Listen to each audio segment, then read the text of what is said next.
dois respirer pour vivre. Je suis comme un rat dans un labyrinthe. Le chemin est tracé devant moi et le dessin jamais ne changera jusqu'à la mort du rat. Est-ce cela le chemin de votre vie?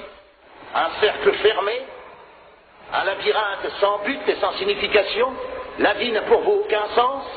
Savez-vous que vous pouvez vivre de la manière qu'il vous plaît de vivre et que Dieu ne peut rien faire contre cela? Vous n'êtes pas un pantin sur une corde, ni un jouet mécanique dont Dieu remonte ou démonte le ressort. Vous avez le droit de faire ce qui vous semble juste. Vous êtes fait à l'image de Dieu, vous êtes fait à l'image morale de Dieu, vous êtes votre seul juge. Vous avez le droit de choisir votre mode de vie. Si votre vœu est de mener une vie dont Dieu serait totalement exclu, plié aux exigences de votre chair, de vos seuls désirs, sous le seul contrôle de votre propre vouloir, n'admettant aucune contrainte, refusant Dieu, son royaume, son Fils Jésus-Christ, à votre aise. Non, on n'échappe pas à Jésus. Vous pouvez essayer, vous n'y arriverez pas.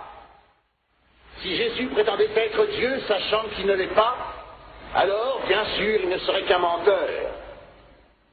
Si Jésus pensait qu'il est Dieu parce qu'il n'a pas de discernement, il ne serait qu'un maniaque. Mais si Jésus-Christ est ce qu'il prétend être, le Fils de Dieu, alors rien d'autre ne compte, excepté le reconnaître. Avec toutes nos réalisations scientifiques et technologiques, avec tout notre intellectualisme, nous ne pouvons échapper à Jésus. Chacun doit prendre sa décision à propos de Jésus. Qui est-il? Qu'était-il? Quel pas a-t-il sur ma vie aujourd'hui? Dieu a dit, je prendrai une forme humaine. Et à vous tous, jeunes gens, je peux dire, c'est cela, Jésus-Christ. Dieu sous une forme humaine. Et Dieu, sous la forme de Jésus-Christ, né d'une vierge, a marché parmi nous. Et nous montre ce que Dieu était. Et si je veux savoir à quoi ressemble Dieu, je n'ai qu'à bien regarder Jésus. Je l'observe, rendant la lumière à l'aveugle, et la parole au muet, et ordonnant aux morts de se relever. Mais ce n'est pas pour cela qu'il est venu. Il est venu pour vivre parmi nous. Il n'est pas venu pour nous enseigner une nouvelle manière de vivre. Jésus-Christ est venu pour autre chose. Il est venu pour mourir sur la croix. Regardez la croix où est mort le Christ. Quand il est mort pour nos péchés, c'était en fait un jugement. Jésus a dit, je suis né pour cette femme. Il n'a pas été cloué sur la croix par accident. Il a dit, mon Dieu, pourquoi m'as-tu abandonné? À cet instant, par quelques mystérieux chemins, Dieu passait en jugement son Fils, à notre place. Il l'a condamné non seulement à mourir, il l'a condamné à pécher. Il est devenu pécheur pour nous tous. La Bible dit, nous sommes tous des pécheurs. Que signifie le mot péché? Péché signifie que vous avez brisé la loi de Dieu. Péché signifie que vous serez privés de la grâce de Dieu pour la vie éternelle. Nous sommes tous des pécheurs. Nous tous avons manqué le départ. Le péché nous a éloignés. J'ai retourné toutes mes affaires de golf. Impossible de retrouver ma canne numéro 9 et mon poteur. Ils sont peut-être dans la chambre de Jeff. Ils sont servis à part. Pour racheter nos péchés et nous délivrer de cette solitude cosmique que nous ressentons tous. Le Dieu de la Bible n'est pas une froide et impersonnelle formule, simplement une puissance de nous dans l'espace. Oui. Jésus a dit, je suis venu vous apporter la vie, la plénitude de la vie. Jésus a dit, on ne peut servir à la fois Dieu et Mammon. Il a dit, la vie d'un homme n'est pas faite de l'abondance des biens qu'il possède. La richesse fait de ceux qui la possèdent des êtres tristes, solitaires et souvent angoissés. Si vous faites votre Dieu de l'argent, il n'y aura que vide dans votre cœur. Georges Bernard Shaw a dit un jour, il y a deux tragédies pour l'homme. L'une est de ne pas obtenir ce que son cœur désire, et la deuxième est de l'obtenir.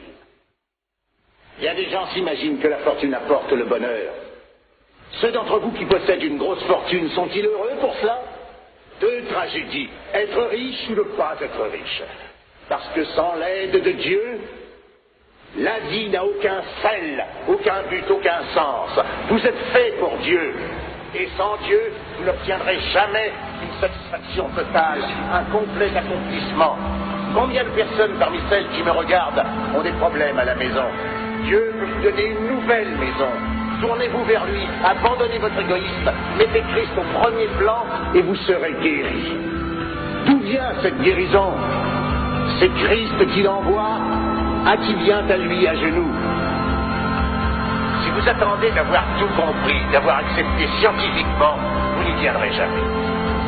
Jésus a dit, à moins de redevenir un petit enfant et de vous être converti, vous ne pourrez entrer dans le royaume du ciel. Que signifie converti? Converti signifie changer. Votre vie va dans une seule direction. Vous allez changer et en prendre une nouvelle. Et cette nouvelle direction vous conduit à Dieu. Avec Christ dans votre cœur, vous êtes converti. La conversion est le travail de Dieu. Tout ce que vous avez à faire est de le vouloir. Je vais vous demander de vous rendre à lui et de lui soumettre votre vie et votre cœur et de commencer une nouvelle vie avec son amour et sa puissance pour vous aider. Qu'avez-vous à faire pour cela? Vous n'avez qu'à vouloir renoncer à vos péchés et confesser que vous avez failli et péché contre Dieu.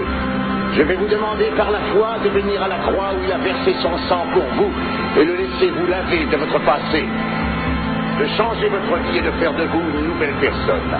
Je vais vous demander de vous lever de votre siège, de venir ici au pied de cette estrade et de dire « Je choisis Christ pour mon Seigneur et Maître et Sauveur ».